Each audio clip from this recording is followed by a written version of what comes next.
Hi, welcome back guys. This is your friend, the fanfiction guy. Back with another fanfiction. This is the first part of What If Deku Became the Red Crown? Now before starting, please give this video a like and subscribe to the channel if you want more videos like this. Now let's get into the fanfic. Izuku woke up like any other day, staring at the ceiling. He got out of bed and prepared for the morning. As he made his way downstairs, he noticed that no one was around. He wondered where everyone was, checking the time and realizing that nothing seemed wrong. Everyone was supposed to be there. He silently questioned if they had all slept in. Suddenly, he was surprised as everyone jumped on him. Confusion washed over him. Today wasn't his birthday.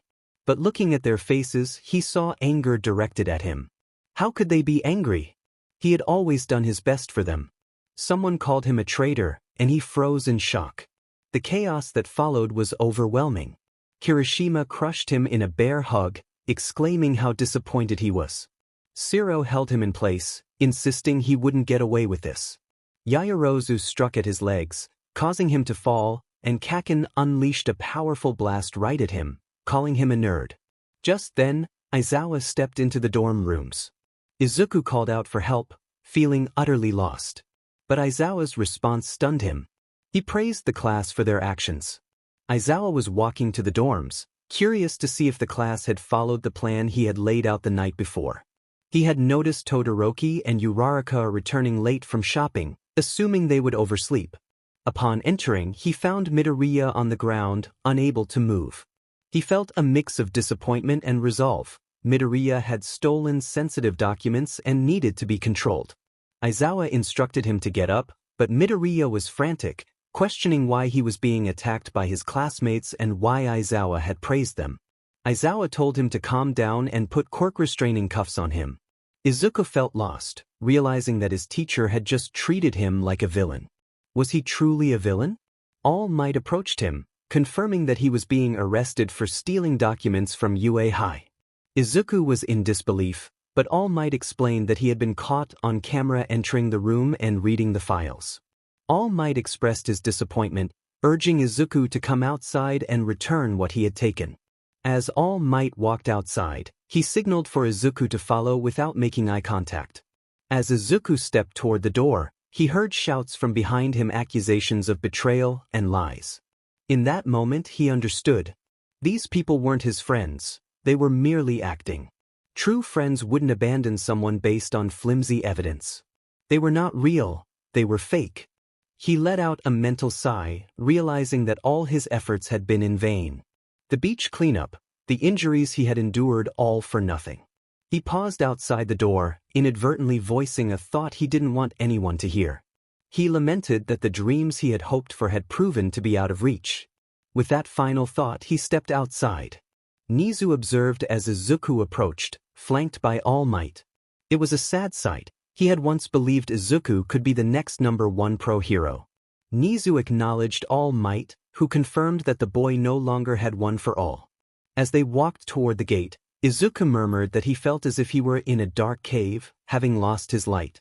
Nizu found the remark curious, but he continued until they reached the black car.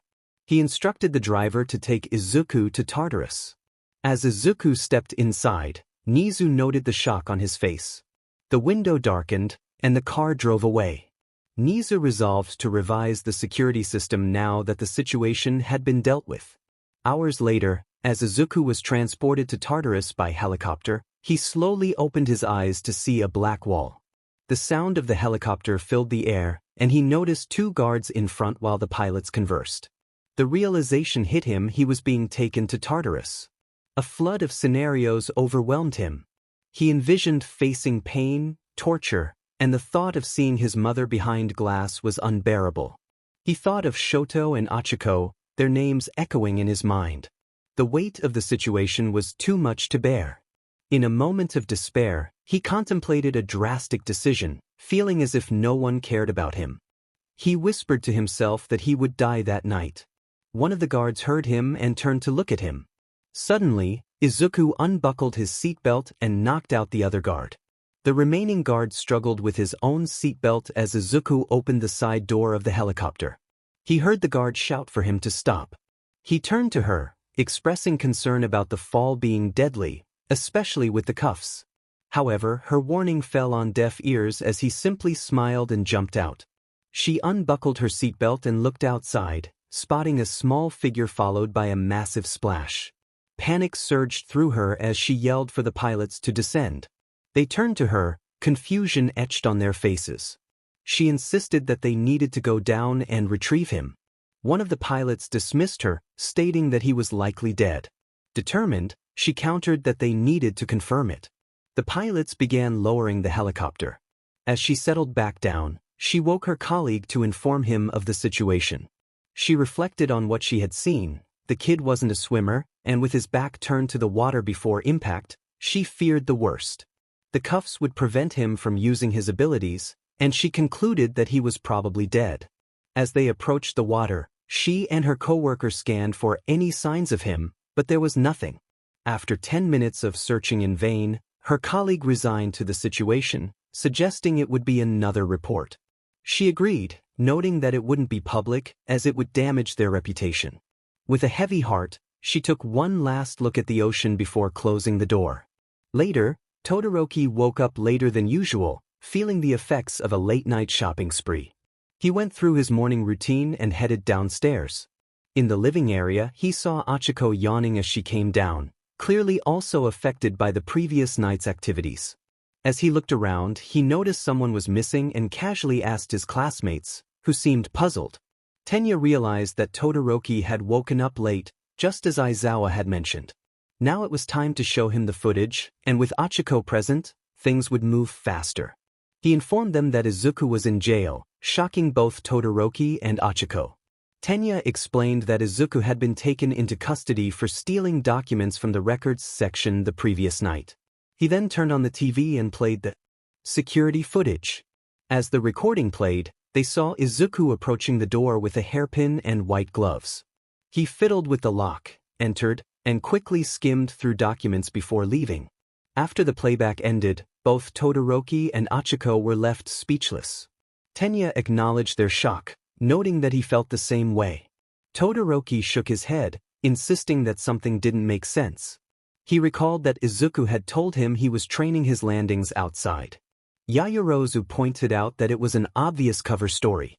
Achiko then demanded to know when Tenya last saw Izuku before his arrest. After a moment of thought, he recalled seeing him after dinner. Achiko pressed for details about what he was wearing, and when he described Izuku's casual attire, she pointed out that he should have been in his gym outfit. Everyone looked at Achiko in confusion as she explained that they had given their sports clothes for washing 2 days ago. She emphasized that Izuku was wearing his gym outfit in the footage, and everyone else had overlooked it. Todoroki then spoke up, expressing disbelief at how they had treated Izuku. He decided to inform Aizawa and warn the others not to approach him, stating he would freeze anyone who did. Achiko echoed his sentiment, adding that she would retaliate if they tried anything. After a few moments of silence, some classmates got up to check on Todoroki and Achiko, returning with the same report. Both were crying uncontrollably. Just then, the main entrance door opened, and Mr. Aizawa entered, inquiring about the gloomy atmosphere. Tenya stood up to explain, noting that they had noticed something significant. Aizawa, realizing the urgency of the situation, rushed to inform Principal Nizu. He sprinted out of the dorms, feeling a surge of adrenaline as he passed surprised students. Internally, he chastised himself for not trusting his instincts when Izuku was on the ground. He felt like a failure as a teacher and a hero. Upon reaching Nizu's office, he kicked the door open with force, startling the principal. Aizawa quickly explained what the students had discovered, and Nizu's shock was evident as he broke his teacup upon realizing how he had missed something so obvious. He was shaking as he struggled to comprehend the situation. Suddenly, he snapped back into his chair and exclaimed that they should have called Detective Tsukachi. Realizing what he had just said, he felt a wave of frustration wash over him. Nizu then stated that they had essentially abandoned someone in a cave, using an analogy that confused him but ultimately made sense. Over the next 30 minutes, Nizu made several calls before instructing him to arrange a meeting with the rest of the UA teachers. He nodded and quickly left, first stopping by the dorms to tell Tenya to get to class and treat it as a study PRD until he returned. He then set off to gather the other teachers. After a brief time, Nizu stood in the meeting room where every teacher was curious about why they had been summoned. Vlad King expressed his skepticism, prompting Nizu to clear his throat and begin. He informed them that he had called them to discuss former Class 1A student Izuku Midoriya and his recent expulsion due to accusations of treachery. As everyone listened, Nizu revealed that new evidence had surfaced proving Izuku's innocence, which sparked surprise, especially from All Might, who was eager to hear more. Nizu confirmed that Izuku had been framed but then delivered less favorable news. He explained that after contacting the directors of Tartarus, he learned that Izuku was missing. There was a heavy silence as he continued, stating that Izuku had jumped from the helicopter during transport and had not been found. The atmosphere grew tense as he shared that the guard on the helicopter reported hearing Izuku say he would die that night, which led to the presumption of his death. Midnight broke the silence, suggesting that if his body was never found, he could still be alive. Nizu clarified that Izuku had been seen falling from a lethal height while still wearing quirk-weakening cuffs, leading to the assumption of his death. The guard's report weighed heavily on the room. After the news settled, Snipe inquired about how they would share this information.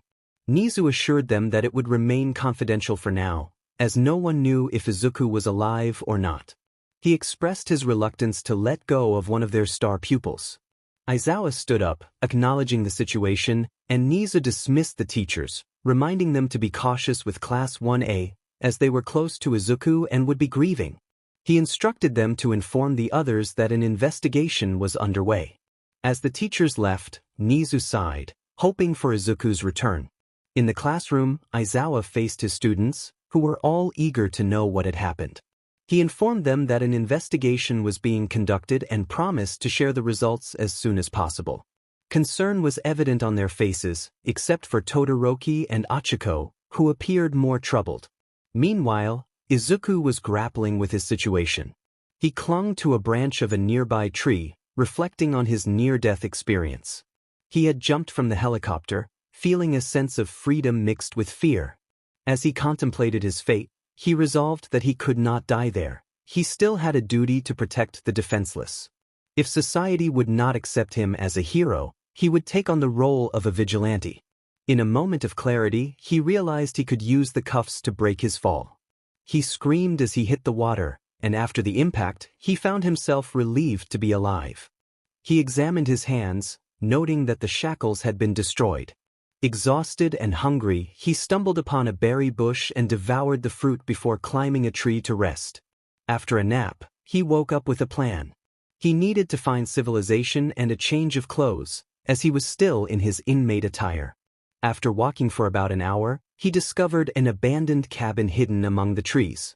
Inside, he found a laptop and some supplies, including a post-it note with a code for a generator. Using his resourcefulness, he set up a charging station with leftover wires and transformers. Looking in the mirror, he noticed a white strand of hair, a sign of the stress he had endured. After changing out of his jumpsuit and into some decent clothes he found, he studied a map and decided to head east to Hosu City in search of income. As the UA Sports Festival approached, Todoroki was preparing for his next match against Tenya. He felt a surge of anger towards Tenya for abandoning Izuku and knew he needed to confront him. When he found Tenya, he made a declaration about distancing himself from his father's influence, leaving Tenya momentarily speechless. "What did you just say?" the protagonist replied, venom lacing their tone. The other person explained that while their father's actions were indeed terrible, quirks were an integral part of one's identity. No one carried their father's essence beyond genetics. One could choose who to become. This revelation sparked a memory of their mother, who had once reassured them that it was okay to be who they wanted to be. With a small flame flickering at the tip of their finger, they began walking to their side of the arena. Time passed and the match commenced. The protagonist stepped into the arena, only to be met with Present Mix enthusiastic shout echoing in their ear. He announced the next fighters, both from the same class, amplifying his voice to a near-deafening level. Tenya Ida versus Shoto Todoroki. "Are we ready, Yai?" he howled. Both fighters assumed their stances, and with a dramatic shout, the match began. They charged at each other, and the protagonist managed to trap Ida with ice, securing a victory and advancing to the finals. Now facing Bakugo, the protagonist felt a surge of excitement, realizing they could finally utilize their left side without restraint. Present Mike shouted the signal to start, and the match commenced. Despite their efforts and newfound abilities, the protagonist ultimately lost, but not without delivering some well-deserved payback for Bakugo's usual antics. A significant time jump followed. From Izuku's perspective, several months had passed, and he had made notable progress. He had secured a stable job as a store clerk, utilized his laptop to gain the education he needed, and moved into an apartment. Operating under the alias Yuji Sabishii, he wore a single blue contact lens and had dedicated himself to physical training at the gym. He had also honed his knife skills into a style he called savage. Tonight marked his debut as a vigilante. He reviewed his preparations, noting his costume a baggy gray outfit reminiscent of Eraserhead, complete with a long-sleeved shirt, matching pants, a dark gray belt, and a black and red scarf. He also donned a black protective helmet that concealed his face. Approaching the table lined with knives, he counted a total of 9 attached to thin strings integrated into his costume and 4 handheld knives secured at his belt. With all his equipment sorted, he jumped out of his window and climbed to the rooftop. He began to look around and noticed smoke rising to the west. Moving closer, he saw that the entire street was engulfed in flames, and a group of strange humanoid bird creatures was wreaking havoc. As one of the creatures lunged towards him, he braced himself, recognizing that whatever this thing was, it was far from human, and he had no qualms about taking it down. The creature charged at him, and he sidestepped to grab its arm, feeling its immense weight. He slammed it into the ground, creating a small crater, but it quickly got back up and continued its assault. He dodged its attack and aimed to break its arm, only to realize its skin was surprisingly tough. Jumping back, he heard it scream in frustration before it leaped again, delivering a powerful punch. He blocked it, knowing that taking that hit directly would surely send him to the hospital. In a swift motion, he targeted its exposed brain, and the creature stopped moving instantly. However, as he took a step back, he noticed it was healing at an alarming rate. Realizing he was dealing with a formidable opponent, he muttered to himself that it seemed like this creature was a perfect training dummy. 30 minutes passed, and despite his relentless attacks on its legs, arms, and torso, the creature continued to regenerate. After a moment of contemplation, he devised a plan to stop its regeneration. He crouched down, lifted his heel, and gripped his knife tightly. In an instant, he was behind the monster, and as it turned slightly, its head fell to the ground. He waited for a moment to see if it would regenerate, but when nothing happened, he understood that this was the only way to defeat them. Looking down at the street again, he spotted a man engulfed in flames, battling the bird monsters. He recognized the figure as Endeavor, the number 2 pro hero, Enji Todoroki, known for his quirk, Hellflame. While he had trained hard, he knew he wasn't ready to face such a powerful hero yet. Suddenly, a scream caught his attention, and he rushed towards it, finding a boy trapped by a wall of flames. He jumped down and snatched the boy just before a concrete block could crush his leg. The child screamed in surprise as he found himself soaring through the air. Once they landed safely, the boy expressed his gratitude, and he nodded before moving towards a family in distress. He approached a frantic father, who turned sharply upon seeing his son in the hero's arms. After reuniting them, the father thanked him profusely and asked for his name. He turned away, stating that he wasn't a hero, but they could call him Red Crown as he leaped into action once more. He saved 6 more children before hearing a blood-curdling scream from another alleyway. He began to run towards the sound but halted as he realized another pro-hero was already present. He recognized Manuel, the number 222 pro-hero, Masaki Mizushima, who possessed the quirk of hydrokinesis. In the midst of the chaos, he heard Tenya's voice calling out for help.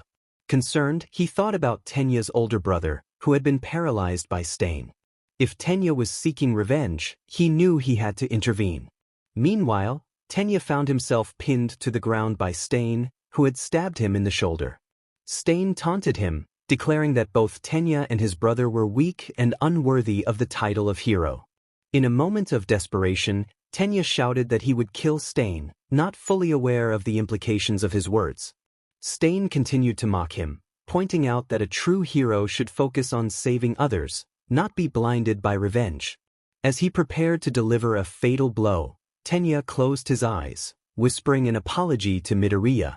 Suddenly, a strong wind swept past him as a gray figure struck Stain with tremendous force, knocking him back.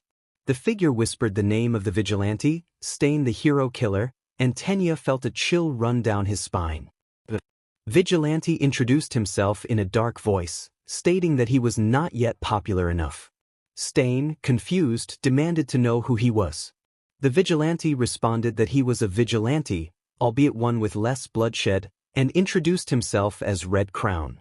Stain, undeterred, challenged Red Crown to fight, and the two engaged in a fierce battle. Red Crown dodged Stain's attacks with remarkable agility, countering with his own projectiles. As the fight continued, he turned to Tenya, asking where his phone was. Tenya, surprised, quickly informed him, and before he knew it, Red Crown had his phone in hand, tapping it rapidly. Curiosity piqued, Tenya asked what he was doing. Red Crown explained he was calling for Shoto, all while skillfully evading Stain's strikes. Tenya bombarded him with questions about his identity and how he knew so much about him. Red Crown simply replied that he was Red Crown, someone who just knew things, and that everyone knew the second-place holder of the sports festival. He bent down slightly and charged at Stain with incredible speed, pulling his knives back and preparing to strike. It was astonishing to witness. Red Crown was holding Stain at bay. As Stain slashed at him, Red Crown used the opportunity to kick Stain in the face, sending him bouncing back toward me. I thought to myself, frustrated, that Stain was declaring his prey. He lifted his sword above my head and suddenly jumped to a balcony to evade something. A blast of heat caught my attention, and I turned to see Todoroki unleashing his flames. Todoroki had rushed into the alleyway indicated by the location data. He was puzzled by how Ida managed to inform him that he was fighting Stain and was currently paralyzed. There was no time to ponder the details. He knew Ida needed help. Upon reaching the alley, he spotted the hero killer Stain with a sword poised above Ida's head. He unleashed his flames and noticed another figure nearby. Though he didn't recognize the person, he could see that two knives floated around him. Had the hero killer gained an accomplice? Red Crown instructed him to use his ice for support while he held Stain off. Todoroki yelled in surprise, questioning how Red Crown had arrived. Ida chimed in, explaining that Red Crown was another vigilante there to assist them. Todoroki began to release ice to create footholds for Red Crown. The fighting style displayed by Red Crown was extraordinary. He was agile and precise. Despite Stain's attempts to crush Todoroki's ice and swing his swords, Red Crown effortlessly slipped past him, delivering powerful kicks. Stain appeared to be struggling, growing angrier yet smiling at the same time. Then, Todoroki noticed that Ida was getting back on his feet. Ida instructed Todoroki to freeze his legs without blocking his exhausts. Following his command, Todoroki carefully released the ice. Ida then shouted for his technique, speeding towards Stain. In a remarkable display, Red Crown flipped Stain into a vulnerable position and positioned himself against the wall. He bent down slightly before launching himself with such force that it cracked the wall. Ida leaped at Stain, delivering a roundhouse kick to his chest, while Red Crown followed up with another powerful kick aimed at Stain's head. Todoroki created an ice path for Ida to slide on and formed a pillar next to Stain. Once he secured Ida, he glanced back at Stain, who was now tied up next to the ice pillar. To his astonishment, Red Crown had vanished without a trace. As they exited the alley, they encountered a small yellow man with a black mask, a figure with 1,000,000 emblazoned on his chest, and Endeavor. Just as Todoroki was about to speak, a giant flying Nomu seized his shoulder.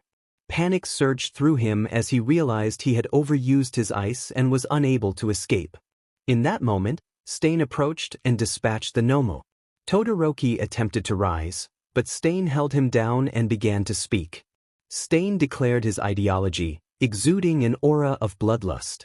He staggered forward, almost collapsing but managing to steady himself one last time. He pointed at the figure with 1 million on his chest, proclaiming that he would bring Red Crown the greatest fight he would ever face before collapsing. Todoroki managed to pick himself up but soon blacked out. When he regained consciousness, he found himself in a hospital bed, surrounded by Tenya and a dog-like person. The chief of the Hosu police force, Kenji Tsuragami, introduced himself with a bow. He explained the aftermath of the incident and how Endeavor would take the credit to prevent any charges against them. Everyone agreed, and then the chief posed a crucial question. They had found stab and cut wounds on Stain's body but did not believe either of them had such weapons. He inquired about the origins of the injuries. Ida spoke up, recounting how he had been pinned down and on the verge of defeat when a gray figure intervened, punching Stain out of the way. He identified the figure as Red Crown, the vigilante who had helped them defeat Stain. The chief paused, intrigued, and asked for a description.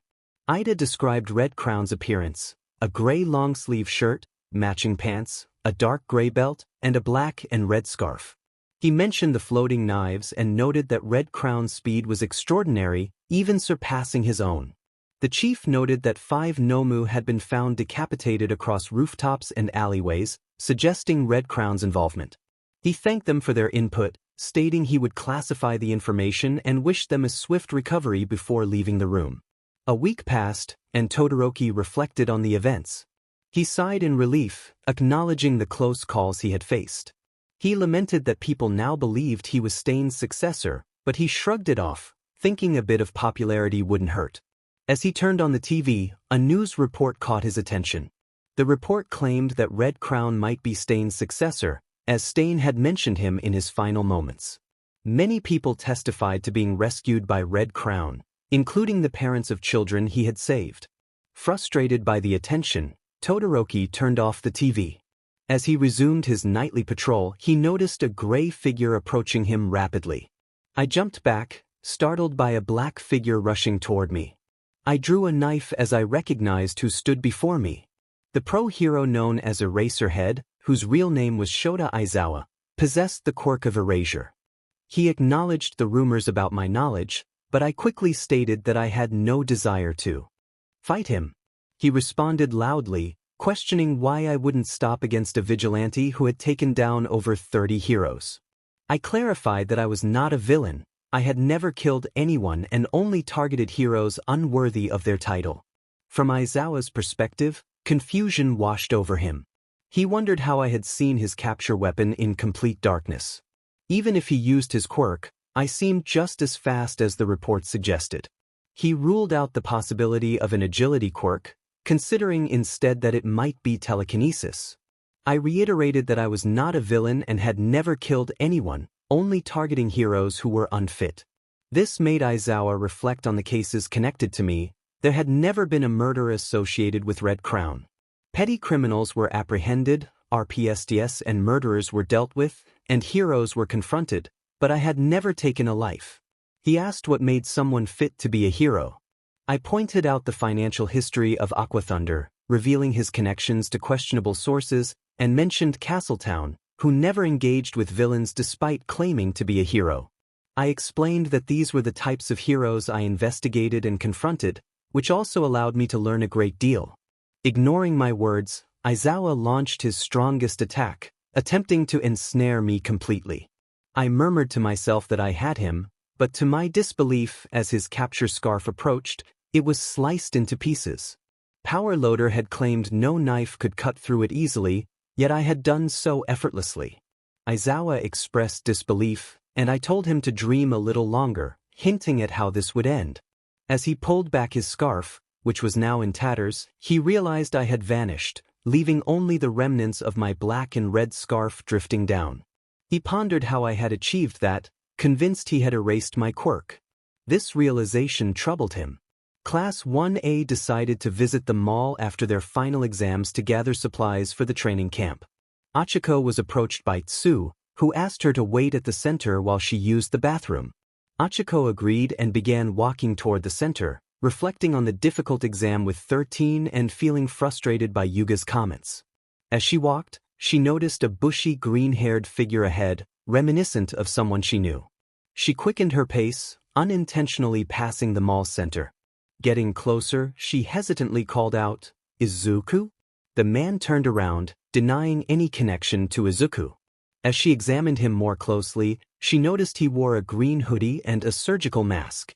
He had the same green hair as Izuku, but a large white strand framed his face, along with mismatched eyes, one emerald green and the other blue. Achiko apologized for the mistake and inquired about the white strand of hair. The man introduced himself as Yuji Sabishii and expressed excitement at meeting a Class 1A student from UA. Surprised by his recognition, she confirmed her identity and asked what brought him to the mall. He explained he worked in Hosu but enjoyed visiting this particular mall. Suddenly, she remembered her friend was waiting and excused herself, hurrying to the center. Upon arrival, she found no sign of Tsu and froze in fear as 4 dry fingers gripped her neck.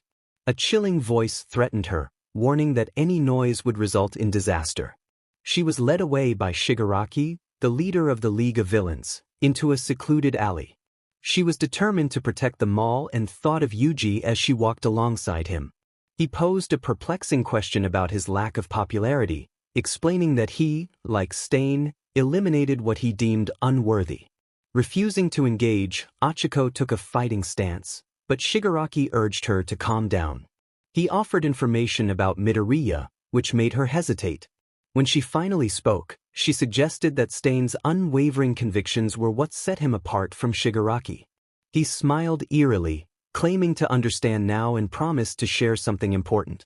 Listening intently, she was shocked when he revealed he had framed Izuku, using a special lens to manipulate the camera footage.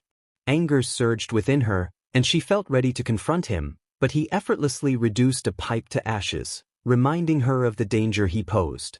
He yelled for her to leave and vanished through a purple portal, prompting her to flee. As she ran, Tsu noticed her heavy breathing and called out to her, concerned for her well-being. "I'm fine," Izuku lied to himself. Chapter End. Izuku reflected on his recent experience, feeling the awkwardness linger. He scolded himself for not checking for any UA students while shopping. However, it wasn't all bad. He had confirmed his suspicions about the training camp and decided he would visit to update his knowledge on Class 1A. Time skipped to Vanguard Action Squad Invasion. Izuku was startled awake after a restful sleep, only to find the entire forest ablaze. He thought to himself that he needed a better vantage point and quickly made his way to a cliff in the distance. As he approached, he noticed a small child inching toward the edge. Acting swiftly, he threw a knife attached to a string, pulling the child to safety. He asked the child if he was okay, to which the boy hesitantly responded, asking who Izuku was. Izuku introduced himself as a passing vigilante, calling himself Red Crown. A hulking figure then emerged, revealing himself as Muscular, a class villain known as Goto Imasuji, who possessed the quirk of muscle augmentation. Muscular laughed, pleased that Red Crown was aware of him, and remarked that a kidnapping operation for an explosive brat sounded boring. Izuku took a fighting stance, crouching low. Muscular, unaware of Izuku's intentions, covered himself in muscle fibers for protection. Izuku charged forward, managing to cut through several layers of Muscular's defenses. Muscular was surprised, noting that no one had scratched him after the second layer. He retaliated with a powerful punch that sent Izuku flying, cracking his mask. Muscular taunted Izuku, questioning his strength. Fueled by determination, Izuku declared he would show Muscular the reason behind his name. He dashed forward, delivering a roundhouse kick that knocked Muscular back. Stomping on the ground, he cracked the side of the cliff and summoned a boulder, making it appear as if it were floating. With a fierce yell, he hurled the boulder at Muscular's head, causing him to stagger. Seizing the moment, Izuku followed up with an uppercut that sent Muscular crashing to the ground. Several minutes of intense fighting, Izuku decided to unleash his full arsenal of knives, positioning them around his body for maximum effect.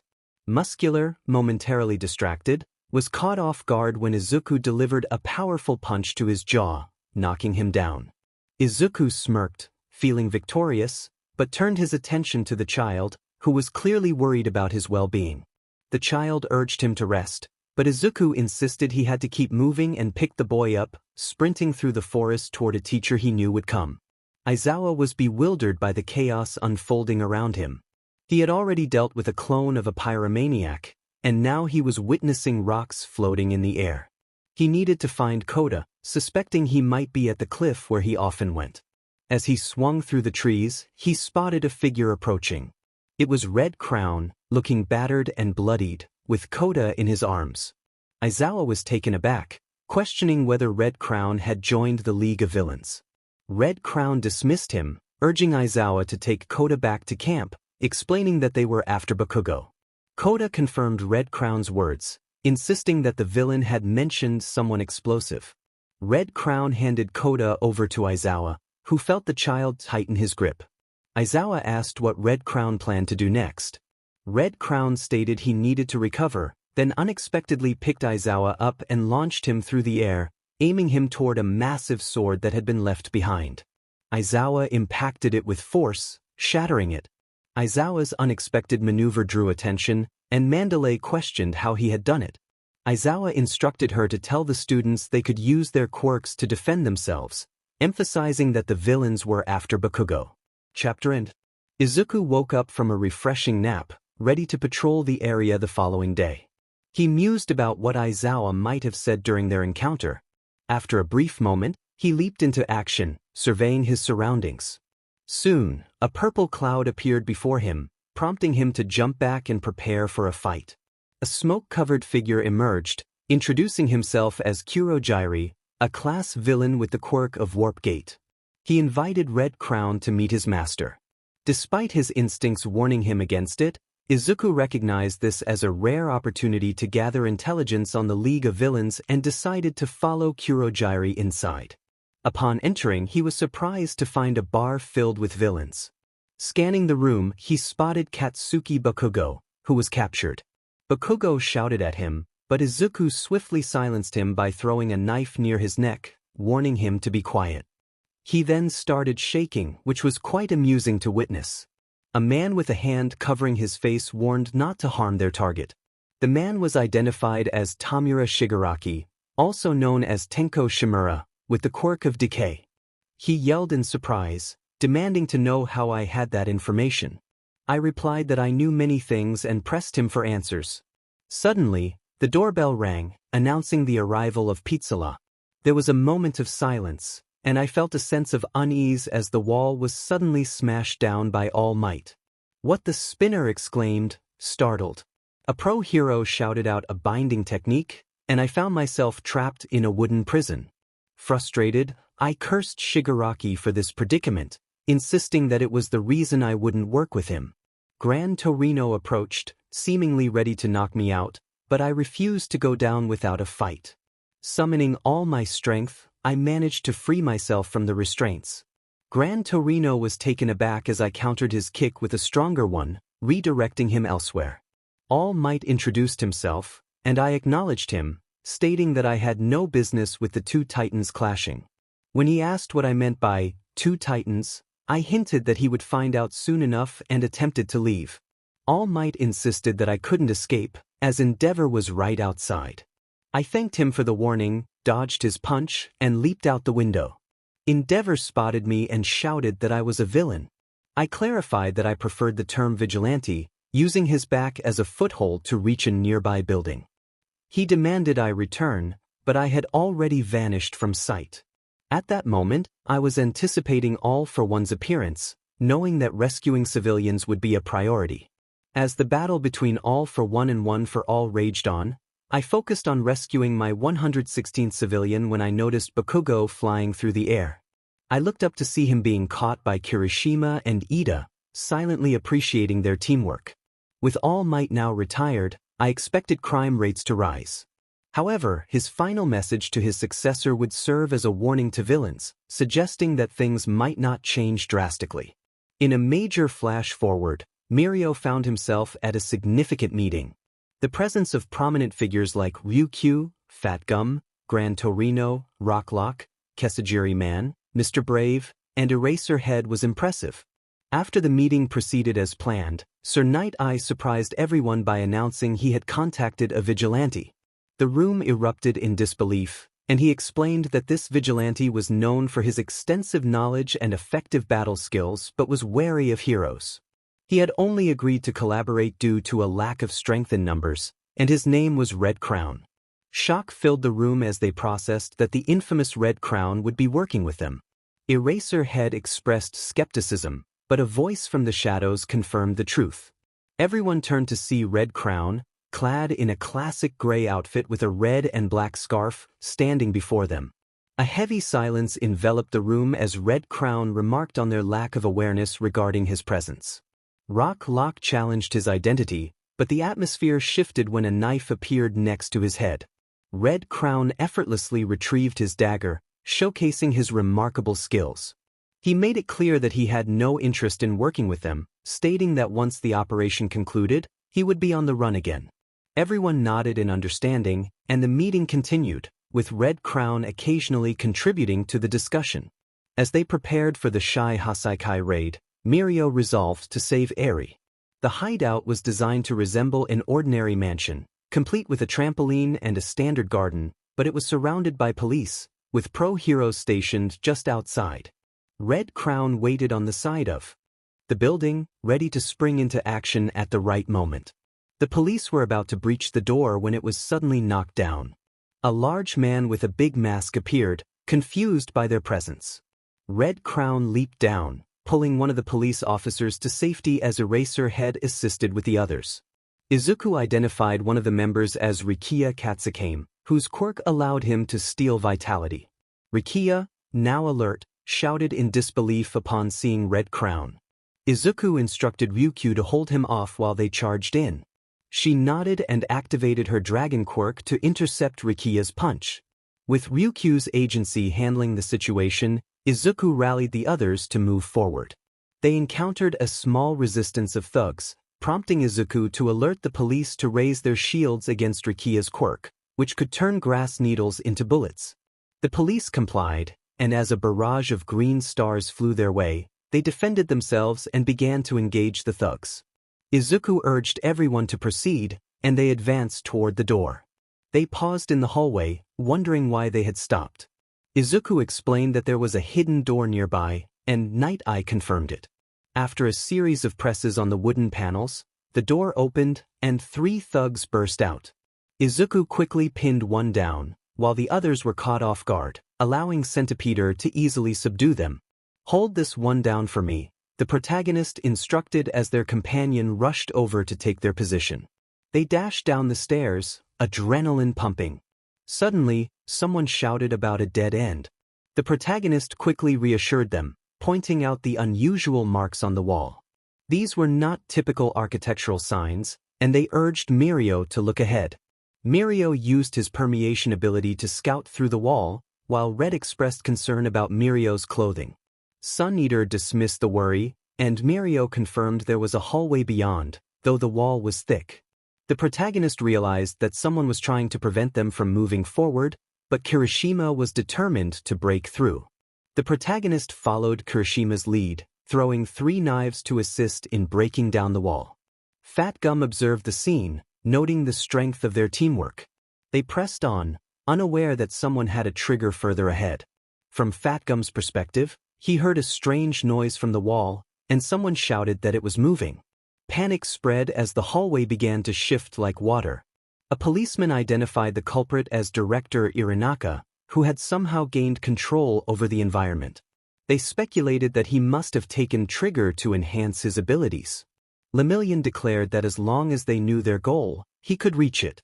Night Eye called out to him, but Red Crown insisted that time was of the essence and allowed Lemillion to proceed. Suddenly, a giant hole opened beneath them, causing chaos. A voice echoed, commenting on government officials falling from the sky. The protagonist turned to see a figure wearing a brown bird mask. Red Crown identified the members of the 8 Bullets, revealing their quirks. Tamaki interrupted, asserting he could handle the situation alone, and Fat Gum decided they should move forward. Before leaving, the protagonist noticed Red Crown incapacitating Tabe with a knife, recognizing the strategic move. As they continued, Aizawa shared his theory about the mimic's position. The protagonist realized Aizawa had been captured by a cement hand. They leaped forward, but it wasn't enough until Red Crown pushed them ahead. The protagonist rolled through the hole and saw Red still with them, along with a figure in a bird mask and massive iron fists. A battle was imminent. Aizawa's perspective shifted as they narrowly avoided being trapped in cement. The director manipulated the walls again, threatening to crush them. Rock Lock took charge, using his quirk to halt the walls. They pressed on, but concrete pillars rushed toward them. Red Crown leaped in front, wielding 4 knives, and shattered the blocks upon contact. Suddenly, the room expanded, and Aizawa was pulled back by Red Crown. He shouted in confusion, but Red Crown urged him to move as the walls descended. Rock Lock warned them about a fake version of himself that had attacked. Before he could finish, Red Crown threw a knife at him, revealing the presence of Himiko Toga, a member of the League of Villains. She charged at them, expressing her desire for blood. Red Crown explained their past alliance and questioned her presence. Toga revealed that she had briefly been in the League before the heroes disrupted her plans. The conversation ended as the rough stone began to ensnare them, and the protagonist heard the director scream. They searched frantically, finally spotting Red Crown climbing the wall and tearing it apart to reveal an eye. The protagonist activated their quirk, and together they subdued the director. Red Crown called out to Aizawa, indicating a tunnel that led further ahead. Aizawa agreed, and Red Crown vanished into the tunnel. Meanwhile, Mirio felt the pressure of the situation as he neared Eri, but the confession user, Nemoto, and the sloshed user, Sakaki, were blocking his path. Nemoto taunted him, asking how it felt to leave Eri behind, and inquired about his quirk. This is bad. He couldn't let them know about One for All, but Red Crown's quirk was going to force him. The wall crashed down, and Red Crown emerged. Nemoto shouted, demanding to know who he was. Red Crown started to introduce himself but quickly threw a knife at Nemoto's forehead, knocking him out. How did he get here? No matter, Sakaki was distracted, and his sense of equilibrium was returning. He quickly activated his quirk and unleashed one of his super moves, Phantom Menace. Afterward, he immediately started running toward where Chisaki had gone, with Red Crown following closely behind. He expressed his gratitude, and Red Crown replied that it was better than having the heir to All Might discovered. He was taken aback by Red Crown's knowledge and asked how he knew that. Red Crown explained that after the previous heir disappeared, it was easy to figure out it was him. A flashback played in his mind, recalling the moment All Might had granted him One for All. All Might had told him he was now the successor, the 10th holder of One for All. He had been excited but confused about the previous heir's disappearance. All Might had avoided the topic, urging him to focus on activating his quirk. Returning to the present, he asked Red Crown if he knew anything about the 9th user. Red Crown confirmed he did, revealing that the 9th user had been a student at UA but had been expelled. He noted that the 9th user was still alive, and he made a mental note to remember that. Suddenly he spotted Chisaki. Chisaki taunted Red Crown, creating a massive wall in front of them and urging him to go. He nodded and prepared for the final confrontation with Overhaul. In another scene, Mirio was focused on protecting Eri. Nemoto had managed to slip through a crack in the wall, pointing his gun at her.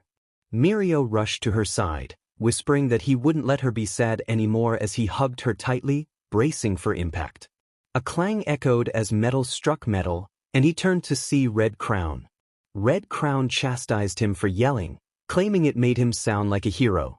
He noted that Mirio was close to losing his quirks and suggested they assess the situation.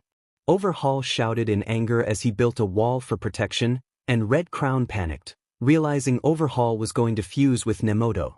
The wall was obliterated as a black, four-armed figure emerged from the smoke, kicking Red Crown back.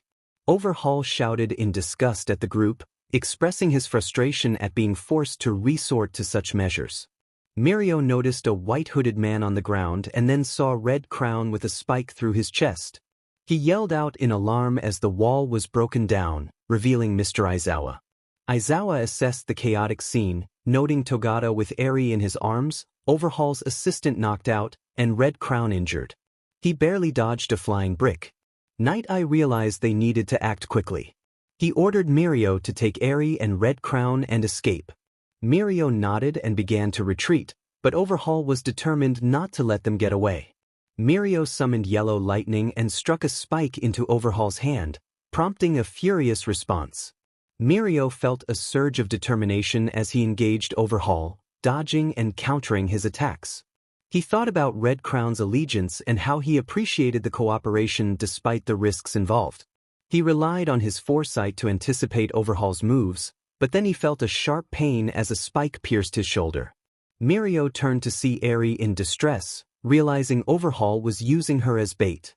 Eri expressed her fear, and as she moved toward Overhaul, the ceiling collapsed around them. Mirio was shocked to see another version of himself, and he realized the urgency of the situation. He called out for Night Eye, urging him to take care of the threat. Overhaul raged at the chaos, using his quirk to elevate himself higher. Mirio refused to let him succeed. He switched to permeation, moving in and out of the pillar to create a foothold, determined to save Eri. Eri felt overwhelmed, not wanting anyone to die for her sake. She knew she had to let them save her, to return to the safety of kind arms. Mirio urged himself to save her, knowing he couldn't let go again. Never again. The determination was palpable as the protagonist caught Eri in their arms, vowing never to let her go again. Overhaul's furious voice echoed, demanding her return while sending spikes in their direction. The protagonists skillfully dodged, utilizing their unique ability to evade the onslaught, fueled by the resolve to protect Eri from further harm.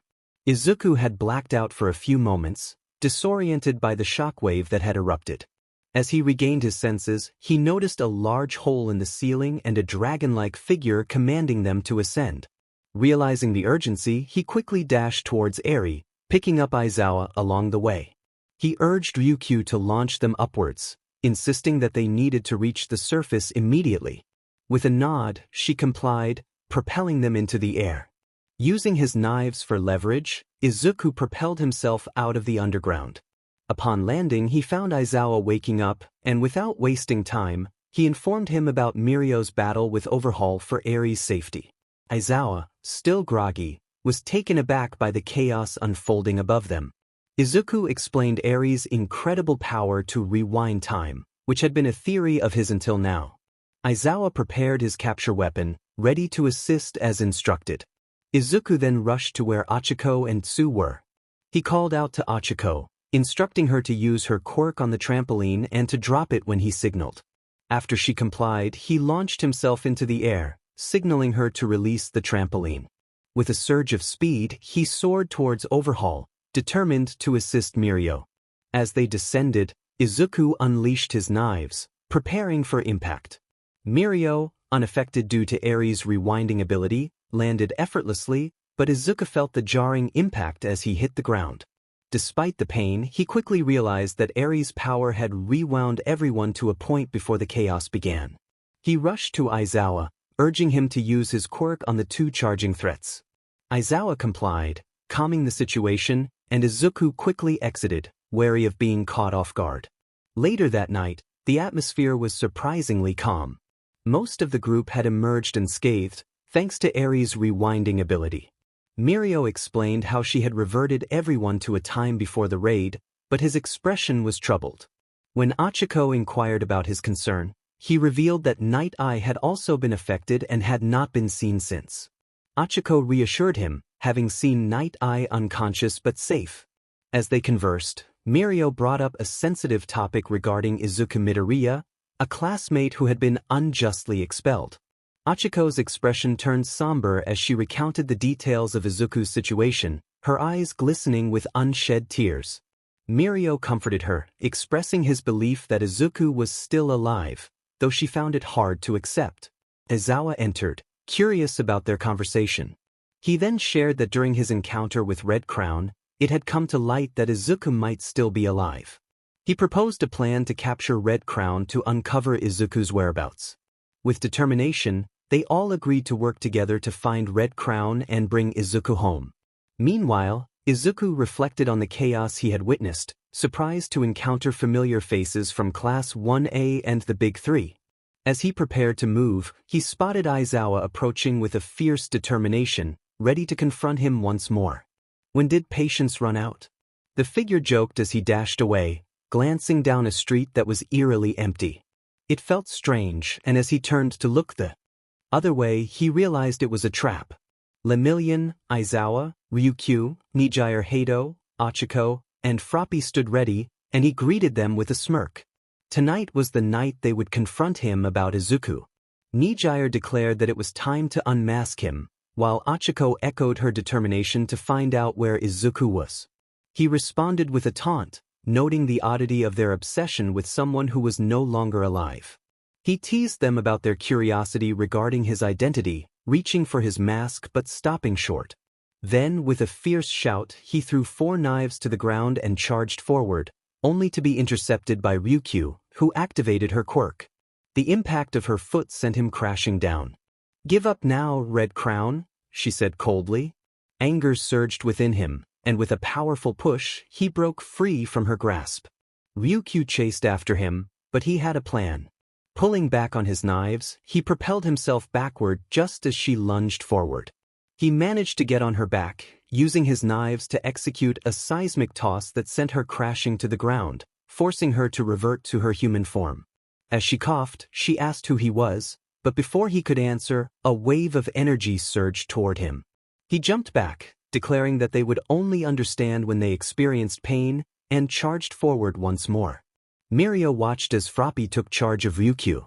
He activated his permeation quirk to slip through the ground, propelling himself upward and using One for All to strike Red Crown.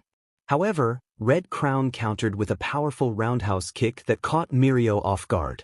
Gritting his teeth, Mirio seized Red Crown's arm, lifting him into the air and slamming him down with all his strength. Red Crown coughed, blood spilling from his mouth, and Mirio stepped back, allowing Aizawa to advance with his capture weapon. But Red Crown leaped from the crater, kicking Aizawa in the chest. As they momentarily stunned him, Aizawa signaled the police to open fire. The bullets flew, but suddenly came to a halt as a knife embedded itself in their guns. Red Crown stood there, breathing heavily, one arm outstretched with a knife spinning around him at incredible speed. Mirio prepared to charge when he felt a sudden chill. Half of Red Crown's body was encased in ice. A voice called out, and Mirio recognized Todoroki's quirk. Red Crown roared in frustration, and both Mirio and Aizawa shouted in surprise at Todoroki's arrival. He explained that Ochiko had contacted him, and he was determined to find out what had happened to Izuku. As they stared at the half-frozen figure, Mirio cautiously approached, but then noticed a twitch. Suddenly, Red Crown's arm moved with lightning speed, tearing through the ice and freeing himself. The group stood in shock, realizing that escaping such a powerful encasement was nearly impossible without a strong quirk.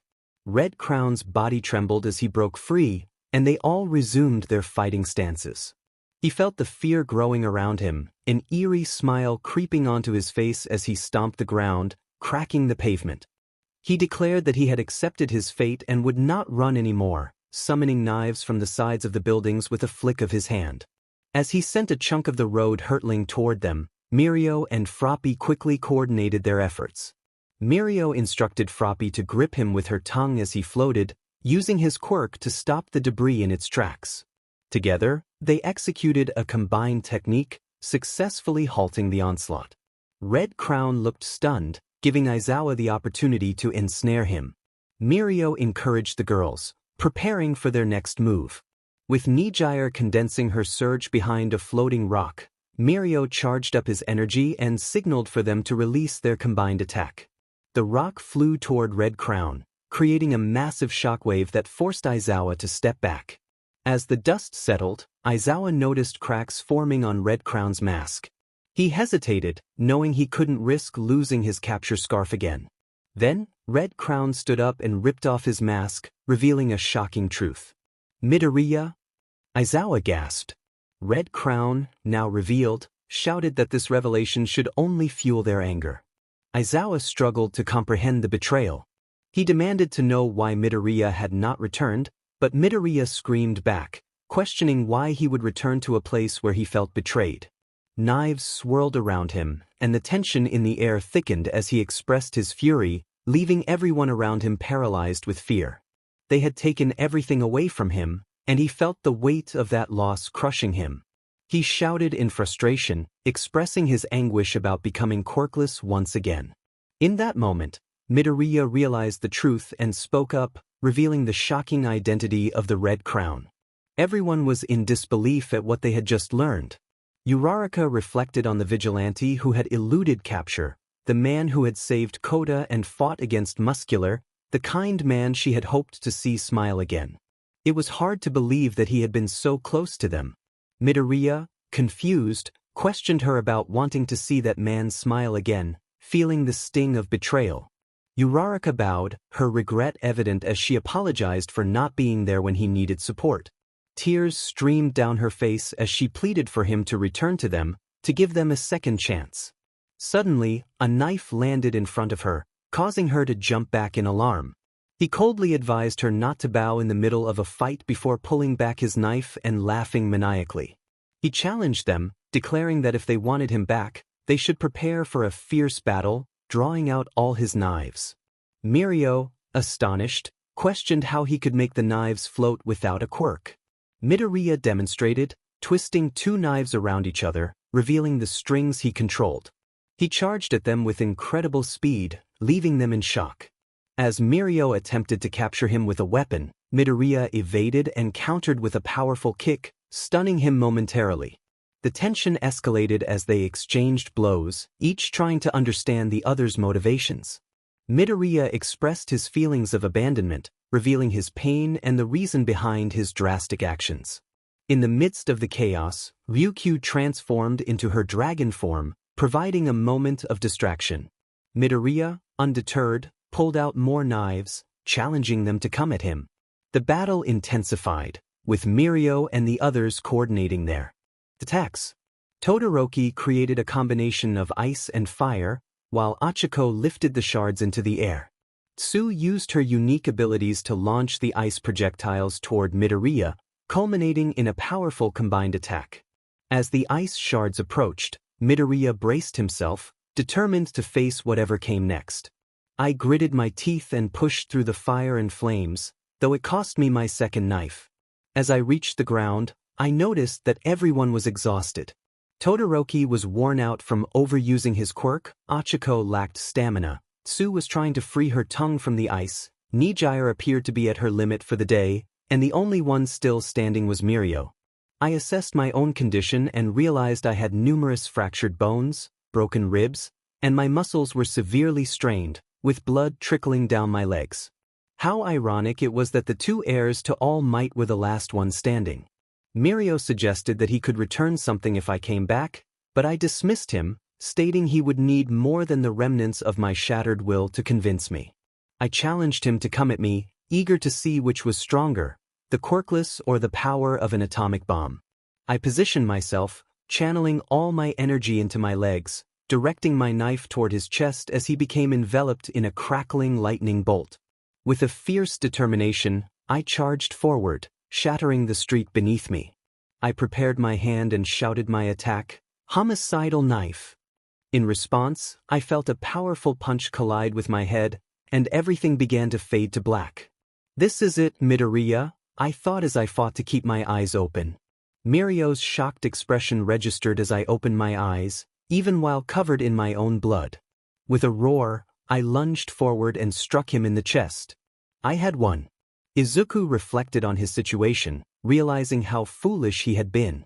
As a vigilante, he had always been aware of his surroundings and had learned to navigate encounters with heroes effectively. Yet, in that moment, he had overlooked a crucial aspect of his skills. His hand passed through his opponent, and his knife was knocked away.